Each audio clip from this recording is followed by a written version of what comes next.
Bonjour à tous, bonjour à toutes. Bonjour, bonjour. Bonjour, bonjour. Bonjour Florian, bonjour Augustin. Alors pour une fois, on est tous les trois, c'est assez rare, mais ça sera le premier d'un deuxième. Il va y avoir une série en fait, puisqu'on fait le deuxième le mois prochain, tous les trois également.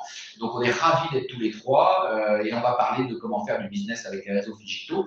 Bonjour à tous, est-ce que vous avez, alors JC nous dit qu'il nous dit bonjour, est-ce que vous nous entendez bien, vous nous voyez bien, ça s'accroche quand on démarre les lives sur Explore, mais vous pouvez faire des pouces, etc. Super. N'hésitez pas à nous dire d'où vous êtes. On aime bien savoir où est notre auditoire. Nous, on est à Montpellier, mais je sais qu'on a des gens qui viennent de partout en France, On sera d'ailleurs. combien aujourd'hui? Alors aujourd'hui, vous êtes près de 400 inscrits, 380 et quelques. Donc, ouais, encore une fois, très très nombreux. Comme d'habitude, on vous remercie beaucoup. Sommières, Le Gard, Lac, Le Crest, Grenoble, Montpellier, etc. Donc, on comprend que vous entendez. Merci. Vous avez appris à utiliser le chat, c'est bien. Donc, c'est là-dessus que vous allez pouvoir faire vos commentaires ou même poser des questions. Marrakech, Régis, super. Merci, merci à tous. Donc, on vous propose un webinaire sur comment faire du business avec les réseaux digitaux. J'espère que vous avez compris la décomposition digitaux, physique et digitaux. On va parler des deux. Et pour bien démarrer, je vais laisser la parole à Florian qui va nous raconter des petites histoires. J'ai trois histoires à raconter par rapport au réseau. En fait, Moi, le premier réseau auquel j'ai appartenu, c'est la Junction économique. Un super réseau, une super association où j'ai tout appris dans la relation avec les autres. Et il se trouvait qu'à l'époque, IBM, donc ça doit être en 93-94, IBM devait faire un plan de licenciement volontaire, mais important. Voilà. Et donc, IBM lance un appel d'offres pour choisir un cabinet d'outplacement. Et il se trouvait que le directeur du site, c'était un de mes amis, justement de la Junction économique. Voilà, donc ça crée des liens. Ça ne veut pas dire qu'il y a eu de la complicité, il y a eu un passe-droit, pas du tout. Il faut quand même qu'il y ait de la compétence derrière ça, en fait. Mais vraiment, c'était la première fois où je me suis dit, tiens, voilà quelqu'un du réseau qui m'aide, en fait, entre guillemets, à avoir une très belle mission. Et c'était la plus grosse mission. 150 salariés. 150 salariés. Accompagné pour retrouver un nouveau job. C'est inimaginable, en fait. C'est la plus grosse mission que j'ai pu réaliser. Voilà. Deuxième exemple amusant, c'est les NOSPAN. Quand vous en faites de l'emailing, vous avez parfois donc des gens qui veulent se désinscrire sur votre tirage, en fait. Et généralement, c'est fait automatiquement. Généralement, on le fait sans aucun problème. On peut juste cliquer, etc. Voilà. Moi, je me suis dit, c'est dommage que les gens s'en aillent comme ça, en fait. Alors, de temps en temps, qu'est-ce que je fais? Je prends le téléphone et j'appelle Dupont, Durand, je lui dis, c'est normal, vous voulez vous désinscrire, il n'y a pas de souci, on va le faire, en fait. Mais expliquez-moi pourquoi vous voulez vous inscrire. Et il y a plusieurs reprises, grâce à cet instant convivial, j'ai pu récupérer des prospects et j'ai même signé des affaires grâce à ça, parce qu'ils ont apprécié le fait que j'intervienne jusqu'au bout, en fait, que je ne laissais pas faire. Et que ce ne soit pas juste une machine ou un système de désinscription. Voilà, c'est très amusant, en fait. Donc, faites-le, essayez, testez-le, en fait, vous serez surpris. Troisième exemple, amusant aussi, donc c'était à l'époque, avant même les réseaux digitaux, moi j'ai toujours fait beaucoup d'emailing, papier, en fait. Et j'ai demandé mes prospects, dans mes fichiers prospects, j'ai demandé les gens en les invitant à des manifestations, etc. Et un jour, je me trouve au salon Solutions Ressources Humaines, à la Défense, à Paris. Donc, j'avais un beau stand pour représenter nos activités dans le domaine des ressources humaines. Passe un passant qui regarde. Ça tombe bien pour un passant. Le passant passe et dit, tiens, Florian Sonne-Sédu. Il fait comme ça. J'ai dit, ah, bonjour monsieur, vous le connaissez? Je vais vous dire, monsieur, si je vous connais. Vous m'envoyez régulièrement, vous m'inondez régulièrement de mailing papier. Vous savez qu'est-ce que je fais? Je le prends et je le mets dans la poubelle. Et comme ça, en fait, et je me dis, ce pauvre monsieur-là, il dépense son argent avec ses mailing papier. C'est incroyable. Ah, je me dis, c'est intéressant ça, monsieur, ce que vous dites. Rentrez, asseyez-vous, voilà, asseyez-vous, et expliquez-moi. Alors, qu'est-ce que vous faites comme activité? Et une heure après, il avait acheté un recrutement. Alors, est-ce que c'est un mailing ou est-ce que c'est la force de Florian? Le son est effectivement moyen, nous dit-on. Alors, il y a un écho, vous nous entendez quand même. Est-ce que c'est partagé par tous? Alors, je sais que le lieu résonne un petit peu. On a un peu un son cathédral. Je confirme l'écho. Un écho ou un son cathédral? Est-ce qu'il y en a qui ont le son qui est bon, en fait? Ça résonne. Ok, c'est ça. Et ouais, alors ça, le raisonnement, on va avoir du mal. Le son cathédral, et merci Monique, je sais. Ouais, Ne mais- parlez pas trop vite. On va essayer de ne pas parler trop Très vite. bien. Alors, moi, je vais poser une question à Florent. Alors, je termine parce que le plus important en définitive, pour répondre à ta question, est-ce que c'est ma force de conviction ou autre, le plus difficile dans la vente, c'est le contact. Voilà. Et donc, cet exemple-là, ce troisième-là, c'était le contact. Ça a facilité le contact. Sinon, il serait passé, il ne serait jamais arrêté, en fait. Hein. Donc, le mailing, c'est utile pour le contact. D'accord. Je vais tenter quelque chose au niveau du son. On va débrancher quelque chose. Vous nous direz si c'est mieux. Hein, excusez-moi. C'est du live, donc on est obligé de C'est juste un instant technique. Ça va mieux comme ça. Est-ce que vous m'entendez et est-ce que ça va mieux? Est-ce que c'est Beaucoup mieux, super. Ben voilà. Bon, voilà, beaucoup mieux. Eh ben, écoutez, c'était plus simple. On a voulu mettre un micro pour tout vous dire. On a voulu mettre un joli micro pour que vous soyez plus confortable. Et finalement, ça ne fonctionne pas. Là, c'est le micro de l'ordinateur. Moins fort, mais mieux. Mais écoutez, on va essayer de parler à haute et intelligible voix. Voilà. L'eau de mes nouilles coule le long de mes coudes. Oui, voilà. Est-ce que vous avez bien entendu la phrase de Florian? Je répète, l'eau de mes nouilles coule le long de mes coudes. Voilà. Est-ce que vous avez la gentillesse de nous l'écrire? Comme ça, on verra. Alors, c'est très bien parce que du coup, ça va m'aider à faire une belle transition sur la Et conférence. on a compris le sens. Merci. Merci, Nicolas. Le nom, je ne sais pas ce que ça veut dire, mais bon, c'est pas grave. J'espère que vous nous entendez un peu mieux. On En entend tout cas, j'ai envie de poser une question à Florian parce que du coup, c'est une belle transition sur quelle attitude avoir dans ces réseaux, puisque c'est vrai que l'idéal, et on le sait tous, c'est plutôt d'avoir, pour qu'un prospect vienne à nous et qu'il achète, il faut le faire acheter. Plutôt sûr. Alors, quelle est la bonne posture dans ces réseaux? Alors, voilà, effectivement, notre concept de base, c'est très important, on ne va pas vendre dans les réseaux. On va créer les conditions pour que l'autre achète. On va plus faire acheter qu'essayer de vendre. Et ça, on va le faire à travers deux éléments de posture. Première posture, c'est inspirer confiance. Et deuxième posture, faire preuve de compétence par rapport à son expertise. Ce sont les deux points importants, en fait.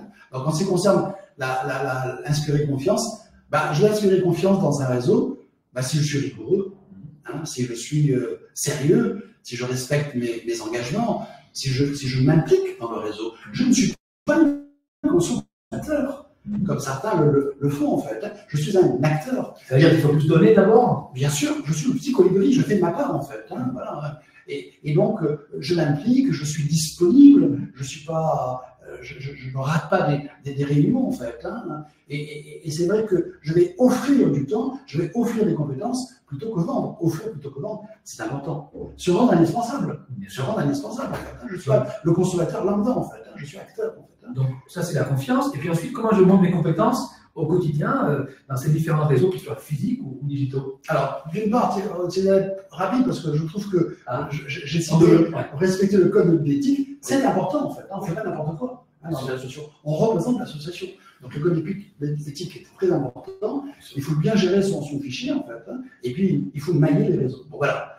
Ça, c'est inspirer confiance. Et puis, le deuxième élément de la posture initiale, c'est de montrer ses compétences, ses expertises. Alors, on va le faire au travers de notre formation, au travers de nos diplômes personnels, et puis au travers des références de l'entreprise que l'on représente, de l'expérience, des expériences de l'entreprise, au travers de son site internet. Ça me semble évident d'avoir un super site internet important. On peut également montrer ses compétences au travers des livres ou des articles que l'on a rédigés. Voilà. J'ai quelques exemples en fait. Voilà, sur le management et fit, sur les techniques de vente. Donc, je crois que ça crédibilise une démarche, ça crédibilise un discours en fait. Et donc, je préfère alimenter du fond au travers des articles. On est présent dans beaucoup de journaux au niveau national en fait, et puis au travers des livres en fait. Donc, il y a de la compétence et on aime bien la partager. En fait. Et ce qui est magique, c'est qu'aujourd'hui, au-delà des réseaux physiques, où on peut intervenir en faisant une conférence ou autre, on peut très bien les rendre viraux, ces contenus, grâce aux réseaux et aux médias sociaux. Bien sûr, il y a une démultiplication, en fait, on verra tout à l'heure avec Rick, en fait.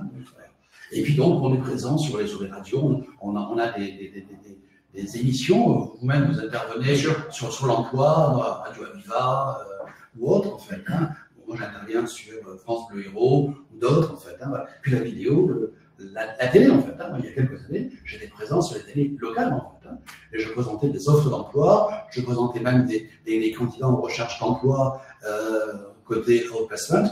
On était très actifs. On essaie d'être présent dans les médias. Voilà, c'est ça. Pour montrer son expertise, il faut la partager au travers des médias. Et aujourd'hui, il y a beaucoup de médias pour ça. Alors toi, Augustin, quelle est ton histoire? Parce qu'on a eu l'histoire de Florian sur les réseaux plutôt physiques d'ailleurs, plutôt physiques, et toi aussi, tu es très impliqué dans les réseaux physiques. C'est vrai que si je devais me présenter par rapport à ma relation au réseau, j'avoue que ça a été mon point de départ, et y compris professionnel. J'avoue que lorsque j'ai rencontré Florian, je ne connaissais rien au monde de l'entreprise, et ça a été un formidable moyen de grandir. Et j'ai démarré par la découverte de deux associations qui toutes les deux sont très intéressantes. La Jeune Chambre économique, qui était l'association dans laquelle Florian avait œuvré pendant très longtemps. Et puis, j'ai eu l'occasion d'avoir un bon feeling avec le Centre des jeunes dirigeants. Et ça a été pour moi vraiment une école de l'entrepreneuriat. J'ai pris du plaisir, je me suis beaucoup impliqué. Alors, c'est marrant parce qu'on parlait d'éthique, mais l'éthique au CJD, c'est on n'est pas venir pour faire du business en fait. On est là pour grandir, se former, apporter. On ne distribue pas ses cartes de visite. Non. Et pourtant, j'ai fait beaucoup de business avec mes amis membres du CJD. Par la suite, en plus. Mais ça vient après, en fait, ça vient naturellement, en fait. Oui, tout à fait. Parce que tu as su montrer, t'impliquer, montrer ton implication, montrer tes expertises, encore une fois, partager tes expertises auprès des gens du CJD. On s'est apprécié, en fait. J'étais recruteur, donc j'ai partagé, j'ai inspiré confiance parce que je me suis impliqué et je recrutais pour le CJD des futurs adhérents, donc c'était mon rôle. Et j'ai du coup forcément répondu aux deux axes que Florian avait dit tout à l'heure, hein, donc d'une part, inspirer confiance et montrer son expertise. Ça s'est prolongé ensuite par deux autres réseaux, j'en ai côtoyé d'autres, mais deux qui ont été très importants pour moi, qui font partie un peu de la suite logique de ces différentes étapes. Le premier a été le MEDEF de l'Hérault, où j'ai eu la chance de commencer avec Florian à animer un club qui s'appelle le Club Rencontré à faire. Avant-hier soir, j'en animais encore. Avec assiduité. Je l'anime toujours 20 ans après. Voilà. J'ai eu la chance de rentrer au MEDEF et de faire partie du bureau, de m'y impliquer dans différentes commissions, la commission internationale, le Club Rencontré à faire. Je suis membre de la commission des mandats, donc vous voyez, j'ai une forte implication au sein du MEDEF. Et naturellement, ça m'a amené aussi à être derrière membre du bureau et trésorier de la CCI de l'Hérault, donc je suis toujours actuellement la chambre de commerce de l'Hérault, donc je suis trésorier avec une forte implication, mais toujours pareil, un grand plaisir, du business, oui, qui vient après. Oui, mais de l'implication, tu as une vraie responsabilité en tant que trésorier de la CCI de l'Hérault pour être avec vous, c'est lui qui signe les chèques. Hein. donc il passe du temps, il y a une vraie responsabilité. C'est très sérieux, c'est un engagement fort qui est très intéressant parce que moi qui étais plutôt un commercial au départ, j'ai pu là apprendre la gestion et aussi m'intéresser à d'autres sujets. Donc voilà comment on grandit. Ensuite, ce qu'il faut comprendre aussi, c'est que ce qui est phénoménal, c'est que ces réseaux physiques se prononcent toujours aujourd'hui dans les médias sociaux. Il n'y a pas une soirée comme celle du CRA, du Club Rencontré d'avant-hier, où ça ne se prolonge pas derrière. Et donc, LinkedIn a permis de véhiculer à ceux qui n'étaient pas là les images de la soirée. On a sur Facebook également la possibilité de relayer des infos, Instagram. Donc, en fait, on va dire que l'avantage des réseaux digitaux, c'est qu'ils vont prolonger un événement qui a eu lieu à un moment donné, notamment une soirée ou un petit-déj. Alors, désolé, Nicole, hein, le son n'a pas facile. On est désolé pour cette situation. J'espère que vous nous entendez quand même à peu près. De toute façon, il y aura le replay. Hein, si jamais ça ne fonctionne pas, on verra si le replay et le PowerPoint. Bonjour à vous tous. Merci Audrey. Et alors, Augustin, les réseaux physiques se prolongent dans le digital avec les réseaux sociaux, mais aussi se prolongent parce que tu as une action de captation de données. C'est vrai que lorsque on adhère à une association, on a intérêt à récupérer quand même des cartes de visite, on a des groupes d'adhérents, donc des adresses mail. Donc ces données, on va les intégrer dans nos fichiers, dans nos outils marketing, et on va justement les intégrer pour partager avec eux notre expertise, notre savoir-faire d'une manière un petit peu différente, peut-être même plus directe. Et donc, d'où l'intérêt d'avoir des outils comme des CRM, de faire des mailings et avoir une action commerciale sur les réseaux, notamment LinkedIn, bien sûr. Tiens. Alors, peut-être qu'on va poser une question à nos amis. Ah oui, c'est vrai, exactement. Quel serait votre réseau? N'hésitez pas à nous dire quels sont les réseaux, que sont les vôtres aujourd'hui, ou que vous aimeriez peut-être intégrer. Ça sera l'occasion de... Voilà. Est-ce que vous êtes dans des réseaux? Si oui, lesquels? Qu'est-ce que vous y faites? Voilà, n'hésitez pas à nous dire. Les clubs d'affaires. Ah oui, les BNI et autre chose, Nicole, c'est ça, hein, j'imagine. Si vous pouvez nous le citer. Le club LR. Ah, le club LR, c'est notre ami Nicolas Dulion. Nicolas Dulion, exactement. Qui a créé le CJD pour Peggy, les FCE pour Monique. Bien sûr. Voilà, Nicole et Nicolas. Merveilleux, Nicole et Nicolas. La boucle est bouclée. Et les autres, est-ce que vous êtes dans des réseaux? Alors là, on parle de réseaux économiques, mais vous êtes peut-être dans des réseaux associatifs. Paul, effectivement, au DCF. Bonjour, Paul, bien sûr. Paul Bouty, salut Paul. D'accord. Bon, n'hésitez pas à continuer à nous dire un petit peu où est-ce que vous êtes. Ah, Régis est au Lions Club. Voilà, ça fait la bonne suite. Florian va nous expliquer un petit peu les typologies de réseaux qui existent et dans quoi vous pouvez vous impliquer. Les cartographies, en fait, on va proposer, c'est ça. Ouais. Rapide cartographie, parce que vous les connaissez en fait. Donc j'ai essayé de les classer en réseaux institutionnels. Bon, et puis par les politiques, il ne faut pas forcément faire la politique pour faire du business. Il faut juste connaître et surtout être reconnu par les hommes politiques au niveau de la région, du département, de la ville, de la métropole, etc. en fait. Donc les politiques et les économiques, on en a parlé avec Augustin en fait, MEDEF, CGPME, qui est un très beau réseau, un très beau syndicat professionnel. Je crois qu'on dit plus CGPME, je crois qu'on dit CPME. Oui, parce que les réseaux évoluent, leur mère évolue, etc. Donc les experts comptables, les avocats. Le Syntec, on fait partie d'un réseau professionnel, qui est un syndicat, mais qui est aussi un réseau professionnel, où on s'implique dans notre métier, dans notre branche d'activité. Ça fait partie aussi des réseaux. Bien sûr, et on apprend de nos confrères, comme on apporte également du grain de moudre à nos confrères, en fait. Et puis après, donc, il y a tous les différents réseaux associatifs dans le monde économique. Voilà, CJD, DCF, Affaires Entreprises, 60 000 rebonds, que j'ai créé à Montpellier il y a une dizaine d'années, voilà. Et puis après, il y a le monde humanitaire, comme la banque alimentaire, Emmaüs, les amitiés, les Réseaux du Cœur. Tout à l'heure, j'ai oublié, Régis nous parlait du Lions Club, les clubs services. Le club service, bien sûr, Lions, etc. Rotary, bien sûr.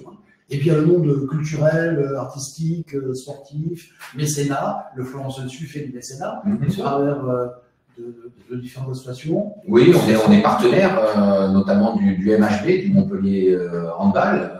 Voilà, ce sont aussi des réseaux. On y aussi, il me semble. On a été. Vous avez été président quand même. J'étais président du Montpellier Tennis de Table, donc il y a un club super, puisque donc. Sont issus les deux frères Lebrun en tennis de table, en fait, les futurs champions du monde. Enfin, ils sont déjà septième au niveau mondial, en fait. Donc, des clubs intéressants, en fait. Donc, ce qui est intéressant toujours, c'est la notion d'adhérer, bien sûr, mais de s'y impliquer dans les règles. Voilà. Et donc, on le voit bien, quel que soit le club, quel que soit le type d'activité, associative, humanitaire, syndicale. C'est ça que nous avons trouvé intéressant. C'est que monde universitaire, judiciaire, monde universitaire, tu es même intervenu ce matin, il me semble. Oui, je suis intervenu ce matin à l'IUT de Montpellier. C'est toujours intéressant. Alors, on parlait de montrer son expertise. Là, j'avais une vingtaine de jeunes futurs RH à qui j'ai expliqué qu'est-ce qu'on pensait, nous, de l'intelligence artificielle et des ressources humaines. Et les professeurs sont ravis de nous avoir en tant que professionnels experts. Et donc, c'est encore un moyen de porter la parole, encore une fois, à long terme. Ben oui, parce que les jeunes, ils ont une vingtaine d'années et ceux qu'on croisera encore pendant 10, 20 ans de carrière. Donc, c'est très intéressant et puis être reconnu auprès des IUT, des IAE, de l'université, des écoles, Suddeco et autres, c'est toujours intéressant. Alors, retenons ce que je viens de dire Loïc, en fait. Donc, le but, c'est pas d'avoir un client de manière immédiate. Le but, c'est de travailler à long terme, en fait. Donc, dans 5 ans, dans 10 ans, avoir des relations privilégiées avec les étudiants, des futurs diplômés. Ça veut dire que dans 5 ans, 10 ans, ils vont nous appeler, forcément. Parce qu'ils auront des problèmes de recrutement, de formation, de bilan de compétences. Voilà, en fait. Soyons pragmatiques, parce que, ok, on donne beaucoup, mais comment est-ce qu'on le fait savoir? Bien sûr.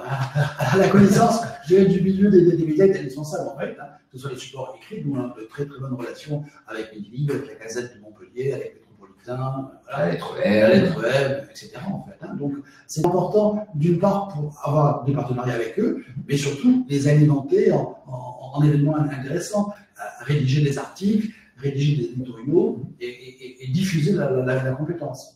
Exactement. Alors, je réagis à JC pour les intimes, Jean-Christophe Bellos, notre consultant. Merci JC, ton témoignage qui nous dit que c'est totalement par hasard que j'ai rencontré Florian via le club Combat CRS. Et aujourd'hui, JC est avec nous depuis 5 ou 6 ans. JC, c'est toi qui vas nous dire, je ne sais plus depuis combien d'années tu collabores avec nous. Mais voilà, les réseaux, c'est ça, 5 ans. Voilà. Donc les réseaux, c'est ça. C'est aussi se créer des opportunités. De rencontres. Et donc, on ne sait pas où ça va nous mener, en fait. Hein. Comme disait Florian, on s'implique, on ne sait pas où ça va nous mener. Et on verra, il y aura forcément quelque chose d'agréable. Bonjour Catherine. Il faut femme de réseau, Catherine. Et il faut éprouver du plaisir, en fait. Hein. Ce n'est pas une contrainte. Aller à une soirée dans un réseau, ce n'est pas une contrainte, c'est un plaisir. Si c'est une contrainte, n'allez plus dans ce réseau. Allez ailleurs. Allez faire votre sport préféré, mais impliquez-vous dans votre club de sport. Ne soyez pas juste le pratiquant. Vous aimez l'art, la culture, n'allez pas juste consommer du concert. Hier soir, j'étais à un grand concert, c'était super, mais si vous aimez cet univers-là, essayez de vous impliquer dans le milieu artistique, culturel. Alors nous, on a la chance à Montpellier d'avoir un univers culturel et artistique très, très riche et associatif. Il y a largement de quoi faire, mais je suis sûr que dans toutes vos villes, dans le monde entier, il y a aussi cette capacité-là. Et si ça n'existe pas, faites comme Florian. Il faut le créer. Il faut le lancer. Et il faut le créer, bien sûr. Florian est un homme de création de réseau. Quand il ne trouve pas chaussures à son pied, Florian a créé, je ne sais combien de réseaux d'ailleurs. Plusieurs. Le réseau des amis du couscous. C'est l'Académie internationale du couscous. L'Académie internationale du couscous qui se réunit tous les mois, c'est ça? Tous les mardis de chaque mois. On restaurant régulier. Des rusologues aussi. Oui, l'Académie internationale de rusologie internationale. C'est toujours international. Il faut apporter des visions, en fait. Alors, quels sont les secrets du parfait réseauteur?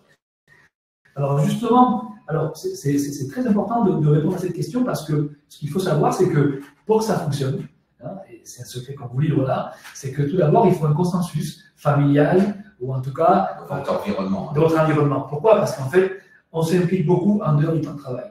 C'est vrai que ça se passe le soir, ça se passe le matin tôt, ça se passe entre midi et 2. Et même au niveau du temps de travail. Alors bien sûr. Il faut que ce soit consensus familial et professionnel. Parce que si on est salarié ou même chez une entreprise, il faut pouvoir se dégager du temps, même dans la journée. En fait. Et c'est vrai que beaucoup de dirigeants proposent à leurs cadres et à leurs managers de s'impliquer dans telle ou telle association. Et c'est du temps qu'ils accordent en tant que collaborateurs de l'entreprise aussi au réseau extérieur. Il faut surtout prendre du plaisir, c'est évident. Quand on passe 2, 3, 4 heures par semaine dans une association ou dans un club, c'est très très important d'y prendre du plaisir. Il faut une très bonne organisation parce que l'agenda a ses limites et que on se dédoute très souvent, mais l'organisation fait partie du parfait des compétences d'un bon réseauteur. Et puis il faut une bonne logistique à la maison en fait. J'ai eu beaucoup de chance d'avoir une famille exemplaire qui m'a déchargé de ces tâches que j'avais en fait. Donc, il y a une bonne logistique en fait. Ça c'est pour Florian. On va organiser ça, avoir une super secrétaire, une super assistante et un conjoint remarquable. Voilà. En gros, bien s'organiser, organiser son environnement personnel et professionnel pour que les réseaux ne deviennent pas une contrainte ni pour vous, ni pour votre entourage, quel qu'il soit. Et ça, c'est fondamental parce que sinon, ça va être une contrainte et vous allez subir la pression ou de votre univers professionnel ou de votre univers personnel. Et ça sera toujours les bonnes excuses pour ne pas y aller, pour ne pas faire. Et puis, à un moment donné, on abandonne le réseau. Et très important, et ça c'est un secret essentiel, il faut savoir se présenter, avoir un pitch qui passe, que vous avez testé. Vous faites évoluer aussi. Oui, vous faites évoluer, mais il faut que rapidement, en 2-3 minutes, on sache qui vous êtes, que vous puissiez mettre en avant ses compétences, son expertise. Il faut être capable également aussi d'amener la curiosité des autres personnes. Il ne faut pas être lourd, entre guillemets, lorsqu'on est dans un réseau. Ça se travaille, c'est pas la chose. J'ai une anecdote, il y a quelqu'un que je ne citerai pas, mais je n'ai toujours pas compris 20 ans après quel était son métier. Parce que cette personne a un pitch ou une façon de se présenter qui soit ne s'adresse pas à moi, peut-être, qui ne veut pas s'adresser à moi, soit n'est pas clair, mais j'ai demandé à plusieurs personnes, et c'est toujours pareil, on a beau essayer de lui faire comprendre qu'on ne comprend pas ce qu'il nous raconte, 20 ans de réseau et 20 ans incompréhensible. Moi, quand je me présente, ou quand Augustin ou Florian on se présente, bonjour, Loïc Douillère, co-gérant du Florent Institut, cabinet de conseil en ressources humaines, on fait du recrutement, de la haute placement, de la formation, etc. Ouf, C'est clair. Moi, j'en ai un qui est démarré par c'est compliqué. Alors là, demi-tour, et je me casse. Très complexe. Hein, voilà. Alors, autre point très important aussi par rapport au secret du parfait réseauteur, c'est d'en parler tout le temps. C'est-à-dire que ça fait partie de votre vie, autant la partager autour de vous, avec votre famille, avec vos amis, le partager sur les réseaux sociaux également aussi, et ne pas hésiter aussi à faire le lien, amener vos amis vers les réseaux, réunir différents réseaux, hein, ça se fait et ça existe. Et donc, c'est ce qui donne vie aussi à cette deuxième vie que vous allez avoir. Et je pense que c'est vraiment un des secrets, c'est être capable d'amener les autres vers vous, de partager avec eux ce que vous apprenez, que ce soit dans le réseau ou extérieur. Exactement. Bon, merci pour ces secrets. Mais alors, moi je pense que c'est le moment de te présenter maintenant. Alors, ben, il est temps, hein. Oui. Alors, eh oui, parce qu'ils ont parlé. Ils ont parlé. Qui tu es, Loïc? ouais. Mais qui je suis? Alors, pour parler de qui je suis, le plus simple, puisque je suis l'homme digital, vous avez compris hein, qu'il parlait beaucoup de monde physique, même si j'ai été impliqué dans pas mal de réseaux physiques. Je suis un peu le monsieur digital et pour ça, le plus simple pour vous présenter, c'est de taper mon nom, mon prénom dans Google. Aujourd'hui, j'espère que vous avez tous fait ça, vous avez cette curiosité-là. Moi, j'ai même une alerte sur mon nom et mon prénom, sur notre société, sur Google. Il y a un système qui s'appelle Google Alert qui permet en temps réel de savoir si quelque chose se dit sur nous, sur moi, etc.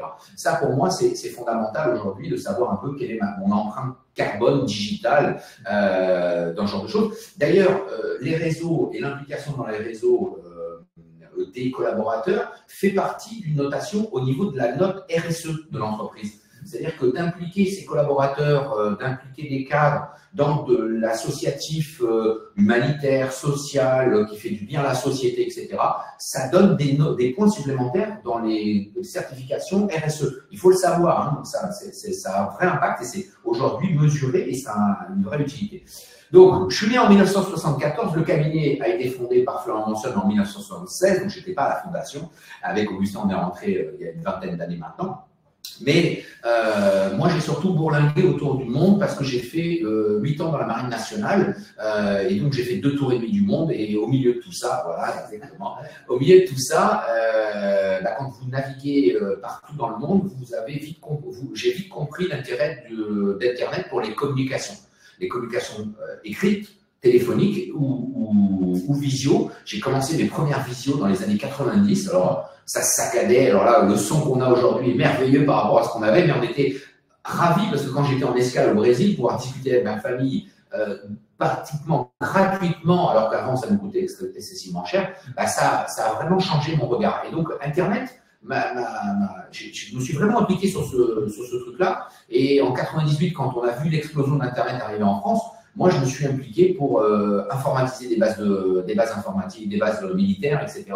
Et quand je suis arrivé en 2001 au bureau, ici, dans ce même bureau qui est devenu notre salle de réunion, le bureau de Florian, Florian n'avait pas d'ordinateur sur son bureau.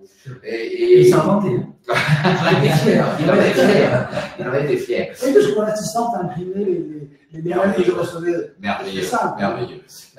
Et donc, moi, mon côté digital m'a tout de suite poussé à dire à Florian et Augustin, il faut qu'on accélère sur ce phénomène-là, qu'Internet est une vraie chance pour le développement de notre activité, que ce soit en termes commerciaux ou que ce soit en termes de réalisation de missions de recrutement.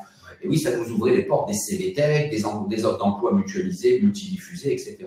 Et donc, c'est à la faveur de la rencontre d'une autre personne clé sur notre digitalisation qui s'appelle Philippe Soussan, qu'on doit remercier. Je ne sais pas s'il est là aujourd'hui, mais Philippe, qui a le site Emploi LR, nous a aidé à nous digitaliser, donc ça a été vraiment une rencontre. En même temps, moi je me suis formé au Google Academy, parce qu'à ce moment-là, dans le tout début des années 2000, l'acteur phare du web, c'était vraiment Google, ça l'est toujours, mais ça a été vraiment, et pour bien comprendre ce que faisait Internet, à quoi ça pouvait nous servir, j'ai fait les Google Academy. Et le 1er septembre 2002, on a mis en place notre logiciel de recrutement. Alors aujourd'hui, le jargon veut que ce soit du cloud, du SaaS, et du digital, mais on a fait tout ça dès 2002, ça ne s'appelait pas du tout comme ça à l'époque, et ça nous permettait de répondre sous 24 heures aux candidats. Et ça a été vraiment une révolution, et les candidats n'y croyaient même pas eux-mêmes qu'on puisse faire ça. Et encore aujourd'hui, je vois encore des annonces d'entreprises qui disent « Si vous n'avez pas de réponse de notre part sous 3 semaines, considérez que c'est négatif. » Nous, depuis 20 ans, on répond à tous les candidats et on répond sous 24 heures.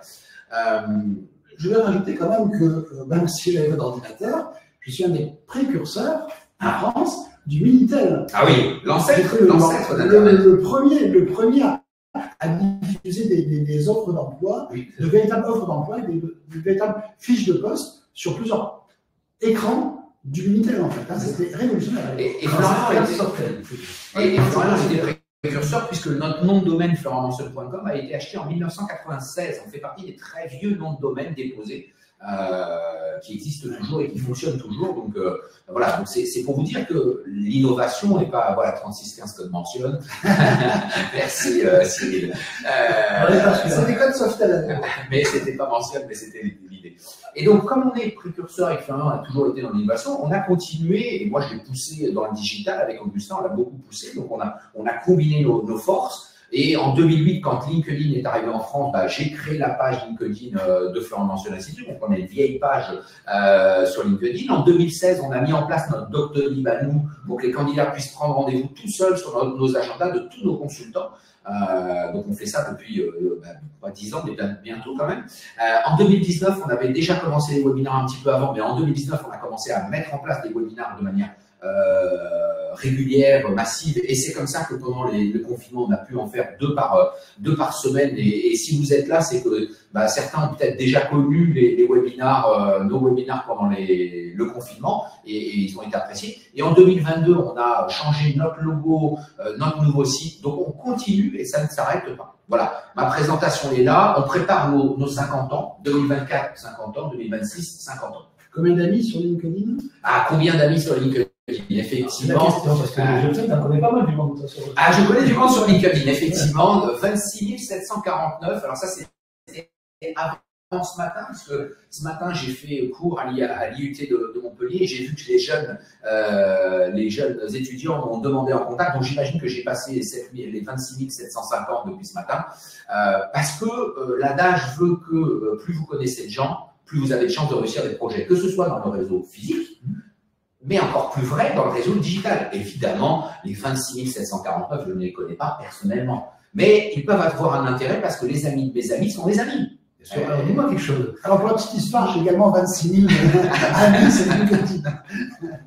On se fait une petite guerre en nombre d'amis, sachant que sur Facebook, on a 5 000. Sachant que, oui, vous êtes à la limite, en fait. Sachant qu'il y a une limite, il faut le savoir. Après, on passe dans d'autres cadres. Quand vous voyez des gens qui ont 100 000, 200 000 sur LinkedIn contacts, ce ne sont pas des contacts tels qu'on peut les avoir avec jusqu'à 30 000. Jusqu'à 30 000, ce sont des contacts directs. Au-delà, ce sont des gens qui vont vous suivre. Donc, c'est un petit peu différent. C'est un peu la notion d'influenceur, youtubeur, en fait. Hein. Alors que nous, ce sont des contacts avec lesquels on va capter les données, on va pouvoir interagir directement, les contacts vont pouvoir interagir avec nous. Donc, il y a une petite différence là-dessus. Alors, moi, j'ai une question à te poser. Oui. Ok, c'est très beau d'avoir des amis, de parler de projet, mais là, on parle de business. Oui, qu'est-ce qu'on en fait? Qu'est-ce qu'on en fait? On fait quoi tout ça? Alors, si j'ai autant d'amis, si je partage autant d'expertise et de savoir-faire, qu'est-ce que je peux en faire derrière? Oui, alors tout ça va s'appeler, ce que nous on a, ce qui s'appelle du lead generation, de générer de l'entrant. Hein. Le but du jeu, c'est de générer de l'entrant. Alors comment on va générer de l'entrant avec nos amis sur LinkedIn ou le digital de manière plus large, hein, c'est pas que les amis sur LinkedIn, c'est les amis sur LinkedIn, ça va être le social selling automation. En gros, alors excusez-moi de parler de termes un peu bof, le social selling comprend vendre avec le social, avec les réseaux sociaux, et automation automatiquement. Et donc, en fait, on va mettre en place des robots, des logiciels qui vont nous permettre de contacter des cibles et leur envoyer des messages. Alors, je vous parle, j'ai 2 robots qui contactent 200 à 300 personnes par jour pour leur envoyer des informations, soit pour leur proposer nos services en matière de recrutement, de formation, d'outplacement, etc., soit pour trouver des candidats.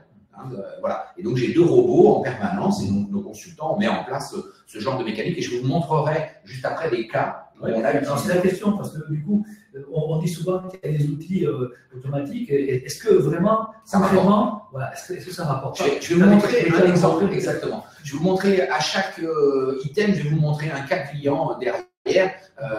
Donc, je vais finir sur les grands items. L'email automation, c'est la même chose, mais version emailing, mais ça sous-tend qu'il faut avoir une base de données. Alors aujourd'hui, il y a des outils, Sendinblue, enfin Brevo, etc., Mailchimp qui nous permettent de faire un peu ça, de mieux s'améliorer sur ces sujets-là. Florian, on a parlé qu'il fallait avoir un super site internet. On a changé notre site internet l'année dernière pour faire du référencement. Le SEO, c'est le Search Engines organique. Donc c'est plaire à Google, pour faire simple, et donc mettre en place une stratégie qui va faire que votre site internet, quand quelqu'un va taper cabinet de recrutement directeur général, vous soyez dans les premiers rangs de Google et que la personne vous contacte avec tout un tunnel. Les webinars sont un bon moyen, hein, si vous êtes là, on n'est pas philanthrope non plus, on a du plaisir à partager, vous le voyez, on rigole, on s'amuse, etc. Mais on attend aussi des recrutements, des contacts, des échanges avec vous, des recommandations, etc. Hein. Nel, je vais parler d'emailing automation. Voilà. Et puis tout ça, ça nécessite, excusez-moi de ce gros mot de call to action, de boutons pour pousser l'autre à aller interagir avec vous. Et voilà comment on fait pour relier notre page LinkedIn à un événement LinkedIn qui vous inscrit automatiquement sur notre Livestorm, qui fait que vous êtes là, et après ça, vous allez recevoir un mail vous donnant le replay, le support, vous proposant de vous inscrire au prochain, et puis de nous contacter, etc. Vous voyez, c'est des tunnels complets, mais c'est la même chose que l'on fait de manière physique, sauf que là, on l'a digitalisé. On capte l'information et puis on l'exploite. Alors, en outils d'email automation, il y en a plein. La base, c'est déjà d'avoir un outil de routage de mail, comme, alors on connaissait tous le nom Sendinblue, je trouvais qu'il était plus sympa que Brevo. Aujourd'hui, c'est Brevo. Nous, on utilise Brevo. Il y a Mailchimp, etc. Et après, il faut prendre des outils qui vont vous permettre de relier ça, votre base de données, à du mailing avec des messages automatisés. Nous, on fait ça par notre propre base de données, par notre propre système. Donc, je ne peux pas vous donner de nom exactement sur le mailing automation. Par contre, sur le social selling automation, il y a deux outils, dont un Cocorico, il est montpelliérain, c'est Wallaxy. Peut-être certains connaissent Wallaxy. Il y a Wallaxy, alors qui a augmenté ses prix. Je ne suis pas très content des prix de Wallaxy, mais bon, voilà, c'est comme ça. Et LeadIn, mais vous tapez social selling automation, outils, etc. Vous allez avoir de la littérature. Toujours pareil. Moi, plutôt que vous donner tel ou tel nom, parce qu'en fonction de ce que vous voulez faire et comment vous voulez le faire, les outils ne vont pas être tout à fait les mêmes. Donc, il y a plein de solutions. Et puis aujourd'hui, il y a même des gens qui mettent de l'IA là-dedans. Des petits outils IA qui permettent de relier. Il y a aussi besoin d'interconnecter les outils. Donc, ça demande parfois un peu de mécanique technique. Par exemple, pour relier notre event LinkedIn pour vous inviter à notre webinar et vous inscrire automatiquement à Livestorm, la plateforme qui gère nos webinars. On a un outil qui s'appelle Zapier. Donc, vous voyez, c'est un peu technique. Oui, d'accord, mais le business, alors, il arrive? Ah, le business, il arrive. Le business, il arrive. Ouais, on a le temps encore. Le business. Alors, des cas. Cas Figital. Alors là, pour le coup, c'est un cas Figital. Je ne sais pas s'il est là, Fabrice. J'ai travaillé avec Wall Street English. Et comment j'ai travaillé avec Wall Street English? Avec deux choses. En fait, la première, c'est qu'on est membres tous les deux des DCF Montpellier. Donc, on se croise dans différentes soirées, événements. On s'est encore croisés il y a un mois ou deux ensemble. Et donc là, ça date d'un petit peu, vous voyez, 2016. Et puis Fabrice a participé pendant le confinement et juste après le confinement à certains de nos webinars, notamment le webinar Surtout ne vendez pas, faites acheter. Un peu ce qu'on vous dit là depuis tout à l'heure, en fait. Et le lendemain, je vous mets le mail. Bravo encore pour ce webinar de ce matin. C'est même pas le lendemain, c'est l'après-midi même. Fabrice m'envoie. Nous avons besoin de recrutement pour nos centres Wall Street sur la région Occitanie, center manager, etc. Super. 4 clients, voilà. Et donc, on a fait plusieurs recrutements pour Wall Street et Fabrice. On est ravis. Et là, on est vraiment dans le digital. On part d'un réseau physique. On emmène notre partenaire parce que j'ai capté l'adresse email, les contacts de Fabrice. Je l'ai mis dans nos bases de données. Il a été invité à nos webinars. Il a apprécié notre expertise. On a pu montrer notre expertise. Et en montrant notre expertise, ça lui a déclenché l'acte d'achat, en tout cas la demande de contact. Les DCF, c'est quoi? C'est les dirigeants commerciaux de France, Nicole. C'est une association comme les CJD, sans des jeunes dirigeants, les FCE, femmes chefs d'entreprise. Voilà. Un autre cas, c'est le cas d'emailing, cette fois-ci, le cas d'emailing. Donc, on fait beaucoup d'emailing pour envoyer soit des invitations, soit informer. Là, pour le coup, c'est des emailing pour la formation. Et donc là, c'est effectivement des captures d'écran de notre interface Sendinblue, où vous voyez la version à gauche, la version, enfin, je ne sais pas si c'est à gauche, à gauche, la version écran d'ordinateur, et puis la machine toute seule va nous faire une version smartphone, ce qui fait que c'est adapté, donc c'est vraiment bien fait. Et avec un call to action, j'accède au formulaire pour m'inscrire à la formation. Et quelques minutes, puis quelques jours après, on envoie ce mailing, et quelques jours après, ou le jour même, j'ai rempli directement le dossier d'inscription via le lien Internet hier, donc elle avait reçu la veille, pour la formation délégué mieux pour manager de tel jour pour monsieur truc, etc. Voilà. Donc, vous voyez, un mailing bien fait. Alors, il faut capter de la donnée avant, ce genre de choses. Hein, ça nécessite des prérequis, ça nécessite d'avoir des bases de données, ça nécessite d'avoir des outils, de structurer, de bien décrire son message. Mais voilà, le cas du mailing. Le troisième cas, c'est le Social Selling Automation. Et donc là, ça date de 2022, été dernier. En plein été, on est au mois de juin. On envoie un message, et donc là c'est des robots, hein. Moi j'ai rien fait, si ce n'est de sélectionner une cible et de sélectionner les messages, d'écrire les messages et de bien penser les messages. Bonjour Laurent, nous sommes connectés depuis quelques temps maintenant et j'en suis ravi sur mes 26 000 contacts, hein. Vous voyez, j'ai sélectionné des gens. Alors comment j'ai sélectionné cette cible-là? J'avais sélectionné toutes les personnes qui avaient une fonction de direction, parce que nous, ce sont les décideurs qui nous intéressent sur l'aspect recrutement. Je suis chasseur de tête, c'est pas facile à dire, hein, le chasseur, ça sent chasser, qu'on ferait meilleur que moi. Et j'accompagne mes clients pour leur trouver des collaborateurs qui vont faire grandir leur entreprise. Vous avez des besoins, vous avez un besoin de recrutement en point d'interrogation, contactez-moi, ce genre de choses. Ça, c'est le 30 juin. Le 2 juillet, vous voyez qu'il s'est passé peut-être un week-end, je ne sais plus en 2022 s'il n'y a pas le week-end. Bonjour, j'ai effectivement des besoins de recrutement. L'étant une période intense pour nous, je vous recontacte en septembre. Bonne journée. Et à partir de là, c'est moi qui vais prendre la main. Et donc, bonjour, quel type de besoin avez-vous? Voici la fiche de poste. Et on a interagi. Et ça s'est terminé effectivement par 2 missions gérées de main de maître par Jean-Christophe JC pour les intimes. Ah oui, on a des tous aussi.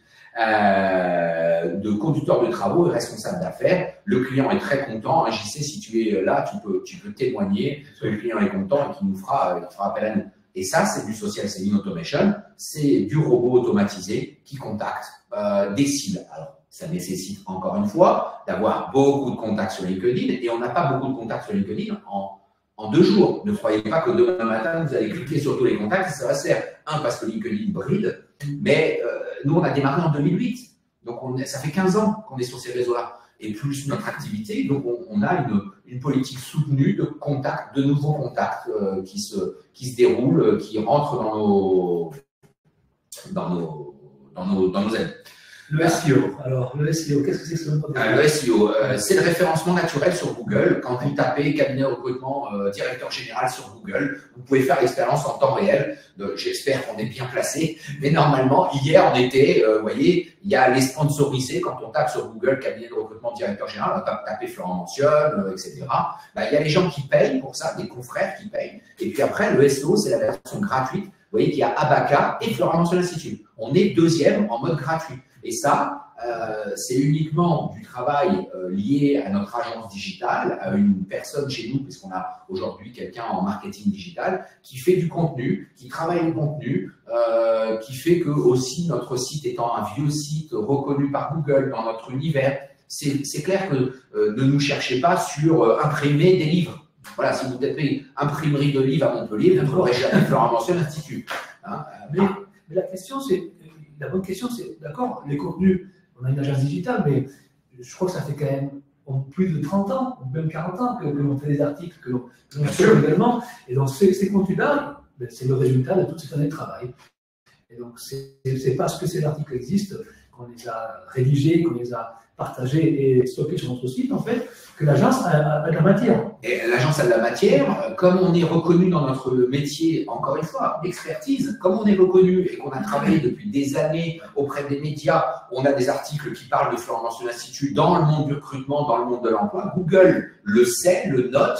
On a des liens, ce qu'on appelle des backlinks, donc des sites internet de grands noms, TF1, Cadre Emploi, etc., qui référencent notre site internet et donc qui vont cliquer vers nous. Et en pointant tout ça, l'intégralité de ces choses-là vont faire que Google va naturellement, quand quelqu'un tape quelque chose, va nous monter en disant ce sont des vrais experts. Quand on cherche un cabinet de recrutement directeur général, on a intérêt de les appeler et c'est ce qu'a fait. Une question justement, parce que l'intérêt, ça serait quoi de toucher des prospects qu'on n'aurait jamais touchés? Par exemple, par les réseaux directs. Et tu as été confronté à ça, parce qu'on a eu une mission avec une entreprise espagnole qui cherchaient à recruter un directeur général sur la Normandie. Je vous rappelle que nous sommes à Montpellier. Et bien, à Criel-sur-Mer, en Normandie, du côté de Dieppe, là-haut, dans le milieu automobile. Ces gens-là nous ont cherché en tapant cabinet de recrutement directeur général. Florian. Oui, je voulais juste dire que l'étude sur les CV trompeurs, par exemple, ça fait plusieurs années qu'elle existe, et elle est reprise d'une part par les supports classiques et les journaux classiques, mais également Google se régale à récupérer notre information. Ça crédibilise. Vous avez référencé dès qu'on parle CV, voilà, c'est votre ranking. C'est un ensemble de facteurs. Vous voyez que dans le digital, je vous ai parlé de 4 cas, Figital, SEO, webinar, le social selling, etc. Et en fait, c'est la combinaison de tout ça qui va faire qu'on va générer des entrants. Et avec le digital, ce qui est génial, c'est qu'on va pouvoir démultiplier. Vous avez entendu, j'ai des robots. Alors, Nicole nous demande combien ça coûte. Alors, ça dépend. En fait, c'est pas combien ça coûte, c'est combien ça rapporte, toujours la question.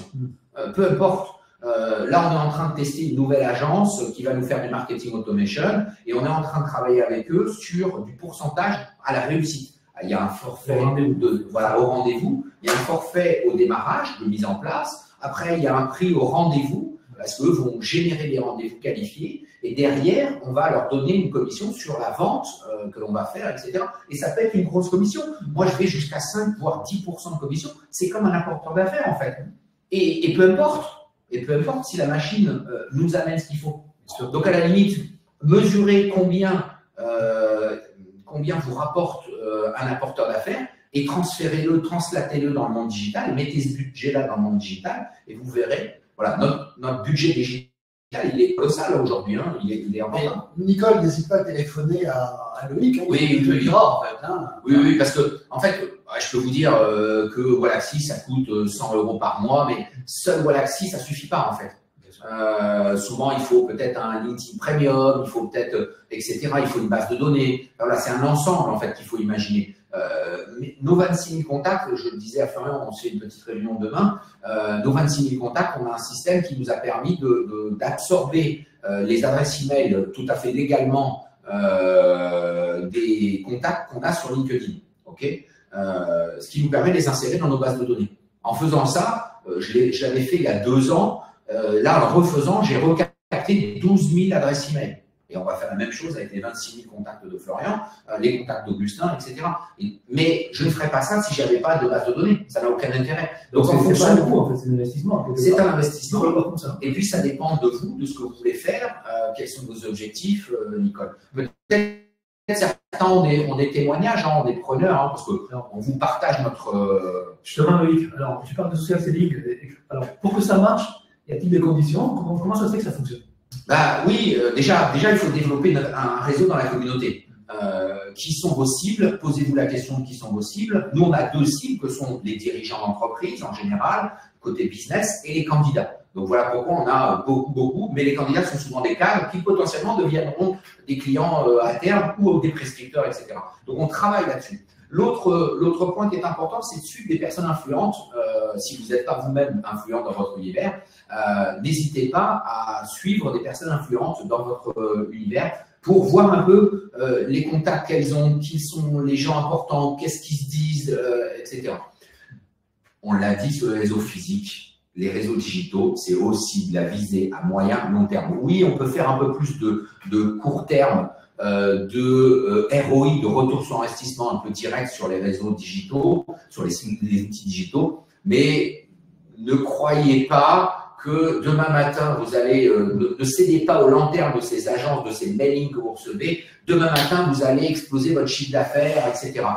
Oui, peut-être ponctuellement, mais vous allez être vite déçu en général parce que ça nécessite un ensemble de choses à mettre en place. Finalement, le rendez-vous, c'est le point final de plusieurs étapes en amont. Exactement. Capter les données, les exploiter, communiquer, avoir diffuser du contenu, avoir des vrais échanges avec vos contacts et créer des relations digitales.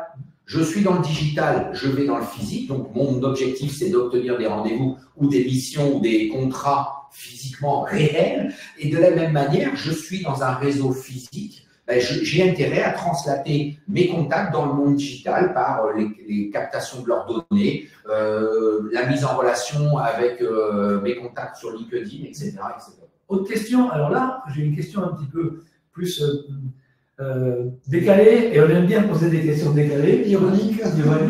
mais on aime bien les poser, c'est important de les poser. Hein. Alors, comment faire pour ne pas faire de business dans le digital, Loïc?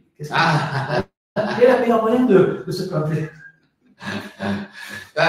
Mais c'est pas que dans le digital, encore une fois, c'est en fait ce que vous comprenez, c'est que je pense que si aujourd'hui on est à l'aise avec ces outils-là, c'est parce que Florian a commencé.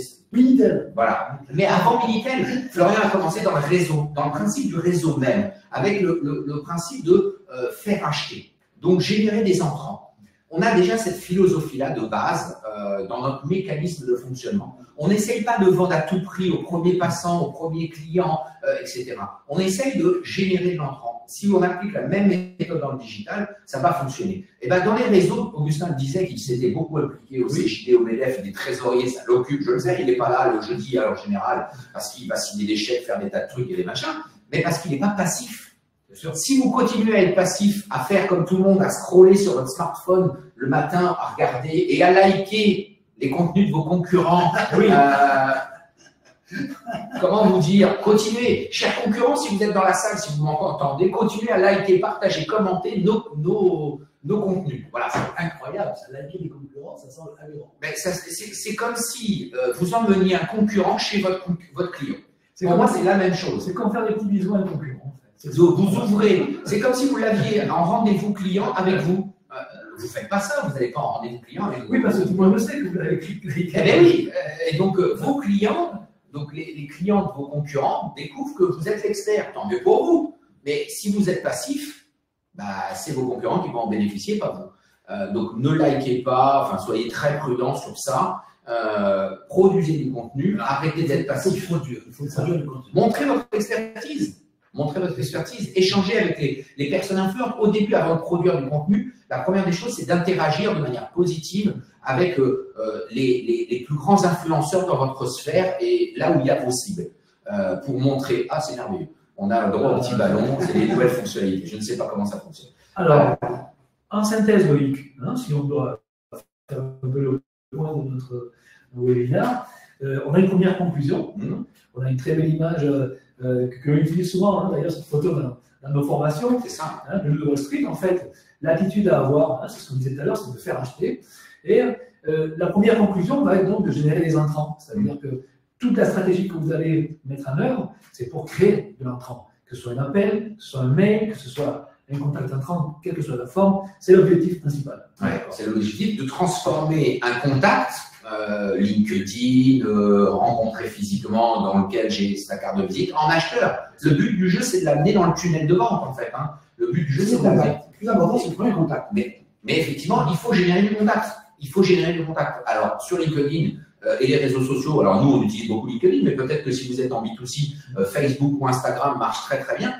Mais il faut capter de la donnée, en fait. Hein. L'enjeu, c'est de la donnée. Et puis après, cette donnée, la faire progresser dans votre tunnel de vente pour l'amener jusqu'à devenir acheteur. Vous demandez des informations sur vos produits, vos services. Alors, Florian, si je vous pose une question, si je viens moi en tant que commercial et vous dis, j'aimerais vous vendre un recrutement, qu'est-ce que vous allez me dire?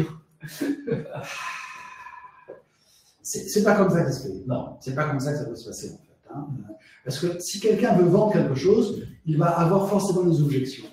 Et le pire dans la vente, c'est l'objection, en fait. Hein. Donc, pour éviter les objections, il faut que l'autre soit demandeur. Il faut qu'il vienne spontanément vers vous, en fait. Et si je vous dis, j'aimerais vous offrir un livre sur le recrutement. Ah, là déjà, forcément, il y a un sourire, en fait, hein, bien sûr. En fait, hein. Le principe du cadeau, dans les pays moyen-orientaux, offrir un thé dans un magasin, c'est la première démarche, en fait. Hein. Donc, créer un climat de sympathie, créer un bon terrain de communication, en fait. Hein. Donc, la vente est toujours indirecte, en fait. C'est ça l'idée. Voilà, bien sûr, bien sûr.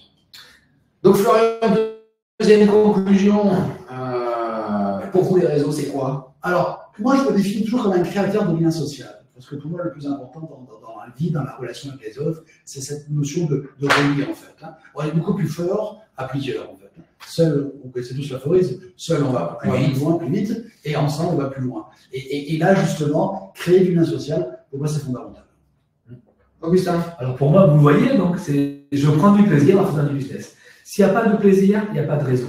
Et s'il n'y a pas de réseau, il n'y a pas de business. Ça, c'est mon point de vue. Et où que j'aille, si je passe pas un moment agréable avec mes futurs prospects, avec les contacts que demain je vais transformer en intrants, eh bien, j'aurai beaucoup de mal à être performant. Tu surfes sur la vague, c'est ça? Je surfe sur la vague.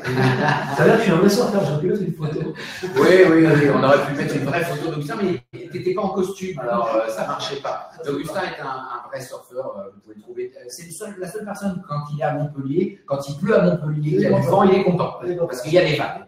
Donc sachez que quand il fait pas beau à Montpellier, vous pouvez trouver Augustin sur les plages paladasiennes notamment. Et toi, Loïc, alors? Eh ben moi, ce que j'aime bien dans les réseaux digitaux, notamment, hein, j'aime les réseaux physiques et je rejoins ce que disaient Augustin et Florian sur le plaisir, le lien, etc. Moi, ce que j'adore dans le digital, c'est la démultiplication. C'est la puissance que ça ouvre, c'est l'ouverture sur le monde. Moi, mon plus grand succès, c'est quand on a ce client espagnol qu'on ne connaît ni d'Ève ni d'Adam, qu'on n'a jamais rencontré, qu'on n'a même pas en base de données, et qui, quand il tape cabinet de recrutement directeur général, qui nous appelle à nous et qui nous dit ça m'intéresse, est-ce que vous pouvez m'aider à recruter un directeur général en Normandie, et que lui ne se pose pas la question de savoir où est-ce qu'on est. Moi, je me dis c'est tout gagné. Et j'ai un autre exemple qui date pas plus tard. Prague aussi. Voitures à Prague. À Prague, oui, on a eu un contact avec des voitures à Prague également. Effectivement, j'avais oublié cette histoire avec une très très belle mission avec des dizaines de milliers d'euros, donc c'était un très beau succès. Ma plus grosse mission pour un seul candidat. Mais j'ai un autre exemple, alors je ne sais pas, c'est peut-être l'Espagne qui veut ça, et Augustin est d'origine madrilène, donc peut-être que c'est un lien, mais je ne pense pas. Ce matin, pas plus tard que ce matin ou hier soir, on a eu une demande d'un Français qui vit depuis 25 ans à Madrid et qui a une école de français pour les étrangers qui s'appelle Français avec Pierre ou Apprendre le français avec Pierre, si vous tapez ça sur Internet. Et sur YouTube, ce monsieur-là a 100 000 vues par jour. 100 000 vues par jour. Et en fait, il nous a contactés parce qu'on est bien référencé dans le monde du recrutement de la formation et il nous a demandé un recrutement dans la coordination pédagogique de quelqu'un qui soit basé en France pour travailler pour lui à distance, etc. C'est quelqu'un qu'on ne connaît pas, il ne nous connaissait pas, c'est bien digital. Et le deuxième, voilà, c'est démultiplier et s'affranchir des limites géographiques. Et moi, là, je me régale. J'ai eu des clients aussi dans l'Est de la France qui me demandaient de recruter à Paris, alors que moi, je suis à Montpellier. Voilà, c'est très amusant. Ils ont participé à des formations. Donc On a une question de Nicolas qui nous dit comment faire pour récupérer ces données sur LinkedIn? Est-ce que c'est légal en fait? Alors, ça l'est plus ou moins, c'est pas très clair. LinkedIn dit que non, les outils disent que oui. Donc, pour l'instant, Son comptable de la partie, de toute façon, quelqu'un qui est en relation avec c'est entre les deux. Juridiquement parlant, Nicolas, la chose n'est pas tranchée. Faut comprendre aussi que la juridiction de LinkedIn est américaine. Et nous, on est sous le coup de la RGPD, juridiction européenne. Et c'est là où on est un peu entre les deux sur le sujet, et que l'outil que j'utilise pour scraper mes contacts, alors excusez-moi, scraper, c'est récupérer les contacts, c'est au travers de Wallaxy qu'on peut faire ça, on peut exporter les adresses. l'outil est parfaitement légal. L'outil est parfaitement légal, il fonctionne depuis plusieurs années maintenant, donc on peut imaginer que nous, en tant qu'utilisateurs, si un outil à pignon sur rue, une société tout à fait cohérente, connue, reconnue, on peut imaginer que ce qu'ils font est légal. Je leur avais posé la question, ils m'avaient dit que oui, c'était faisable, et la fonctionnalité existe, elle n'est pas cachée du tout, donc n'hésitez pas, il y en a d'autres. Hein. On a des questions sur le coût de ces machines, de ces robots. Écoutez, allez sur les sites, on a parlé de Wallaxy, vous allez sur Wallaxy. Ou recontactez-moi sur LinkedIn, je vous en parlerai, je vous expliquerai. Il y en a plein. Okay. Alors, il y en a qui nous disent qu'ils vont devoir nous quitter. De toute façon, nous arrivons à la fin. 58 minutes. Notre conclusion, mais c'était justement cette conclusion. Donc, comment nous voyons chacun notre relation au réseau. J'espère que vous avez votre propre conclusion à vous aussi, avec j'ai trouvé aussi votre intérêt. Et on va passer maintenant peut-être aux prochains événements. Sauf si Loïc a repéré d'autres questions rigolotes. Non, j'ai François qui nous dit que ça fait plaisir. Nous aussi, merci Fizir, de voir le légendaire trio. Bon, c'est sympa. Alors, si maintenant on est devenu légendaire, c'est extraordinaire, mieux que les Pokémon. Et François, je vous avais. On est presque corporate. Hein. Et en plus, on est presque corporate. Oui. C'est notre marque de fabrique, ça. Effectivement, je vous annonce que le prochain webinaire, ça fait complètement le lien. Vous nous retrouverez tous les deux, tous les trois plutôt. Le 7 décembre. Le 7 décembre sur travailler ensemble pour que 1 + 1 = 3. Ah, Ça tombe bien. Bah, ça tombe bien, hein, mais ça tombe bien. On parlera aussi, on a des formations sur comment trouver de bons CV avec le digital. Le 5 décembre, c'est moi qui animerai. Au mois de mars, on fera quelque chose sur le management du temps. Si vous avez des problématiques, Augustin parlait de gestion du temps, oui, d'être organisé. Je sais que vous courez tous après le temps. Donc, on va essayer de pas vous mobiliser encore plus tard que c'était prévu. Donc, n'hésitez pas sur le management, sur les techniques commerciales, sur le recrutement à faire appel à nous. Merci Régis. Vous allez recevoir d'ailleurs le replay avec le support. N'hésitez pas à envoyer des messages sur relation@florianmonson.com pour vos questions sur LinkedIn et prolongeons justement l'échange. N'hésitez pas à commenter, liker nos posts et bien évidemment partager. On le fera également. Merci, il est 14 h. Merci. Nous avons respecté le timing. Eh bien, vous allez pouvoir reprendre vos activités ou alors aller faire la sieste. Exactement, comme vous voulez. À très bientôt. Bon business. Et bon business. Merci.